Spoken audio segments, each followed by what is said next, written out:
Sant Nirankari charitable फाउंडेशनतर्फे project अमृतचे यशस्वी आयोजन. जल परमात्म्याचे वरदान आहे, आपण त्याचे अमृताप्रमाणे रक्षण करायचे आहे.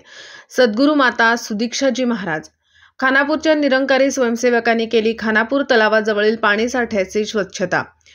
सद्गुरू माता सुदीक्षाजी महाराज व निरंकारी राजपिता रमितजी यांच्या पावन छत्रछायेखाली सकाळी 8 वाजता अमृत प्रोजेक्ट अंतर्गत स्वच्छ जल स्वच्छ मन परियोजनेच्या द्वितीय टप्प्याचा शुभारंभ यमुना नदीचा छठ घाट ITO दिल्ली येथून करण्यात आला. बाबा हरदेवसिंहजी महाराज यांच्या शिकवणीतून प्रेरित अशी ही परियोजना भारताच्या 27 राज्ये व केंद्रशासित प्रदेशांतील 1533 ठिकाणी 11 लाखाहून अधिक स्वयंसेवकांच्या सहभागाद्वारे विशाल रूपात यशस्वीरित्या आयोजित करण्यात आली. खानापूरमध्येही निरंकारी भक्तांनी खानापूर शहराला पाणीपुरवठा करणाऱ्या खानापूर तलावाजवळील पाणीपुरवठा करणाऱ्या तलाव व जलसाठा विहीर परिसराची स्वच्छता करण्यात आली. यामध्ये शेकडोंच्या संख्येने स्वयंसेवकांनी भाग घेतला. यावेळी माजी जिल्हा परिषद सदस्य सुहास नाना शिंदे आणि खानापूर नगरपंचायतचे नगराध्यक्ष सौ सुमनताई पाटील व बांधकाम सभापती सोन्या बापू व नगरसेवक आनंदराव स्वामी महाराज व दादा भगत व स्वप्नील मंडले यांनी सदर कार्यक्रमास उपस्थित राहून या कार्यक्रमाचे कौतुक केले. मंडळाचे स्वयंसेवक निष्काम भावनेने सेवा करतात. खरोखरच मंडळाची शिकवण खूप महान आहे. सर्वांनी आत्मसात करणे गरजेचे आहे, असे उद्गार काढले. त्यांनी या कार्यास शुभेच्छा दिल्या.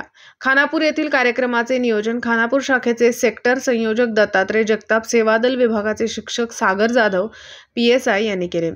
प्रोजेक्ट अमृतच्या द्वितीय टप्प्याचा प्रारंभ करताना निरंकारी राजपिता रमितजी यांनी सद्गुरू माताजींच्या आशीर्वचनापूर्वी आपल्या संबोधनामध्ये म्हटले की बाबा हरदेवसिंहजी यांनी आपल्या जीवनात आम्हाला हीच प्रेरणा दिली की सेवा निष्काम भावनेनेच व्हायला हवी. त्यामध्ये कोणत्याही प्रकारच्या प्रशंसेची इच्छा नसावी. सेवा करताना आपण तिच्या प्रदर्शनाचा गाजावाजा न करता सेवेच्या मूळ भावनेवर केंद्रीय करायला हवे.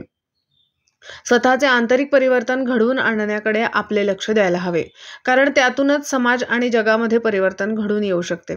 स्वच्छ आणि निर्मळ मनातूनच सात्विक परिवर्तनाचा उगम होतो.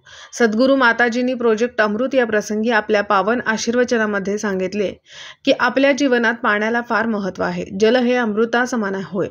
जल आपल्या जीवनाचा मूलभूत आधार आहे. परमात्म्याने आपल्याला ही जी स्वच्छ व सुंदर सृष्टी बहाल केली आहे, तिची देखभाल करणे आमचे कर्तव्य आहे. मानवी रूपातच आपण या अमूल्य अमानतीचा दुरुपयोग करून ती प्रदूषित केली आहे. आपण प्रकृतीला तिच्या मूळ रूपात प्रतिष्ठापित करून तिची स्वच्छता करायला हवी. हे आपण आपल्या कर्मातून सांगायला हवे, केवळ शब्दांतून नव्हे. कणाकणातून व्याप्त परमात्म्याशी जेव्हा आपले नाते जोडले जाते आणि आपण याचा आधार घेऊ लागतो, तेव्हा याच्या रचनेवरही आपले प्रेम जडते. आपण या जगात आलो आहोत तर या धरतीला आणखी सुंदर रूपात सोडून जाण्याचा आपला प्रयास असायला हवा.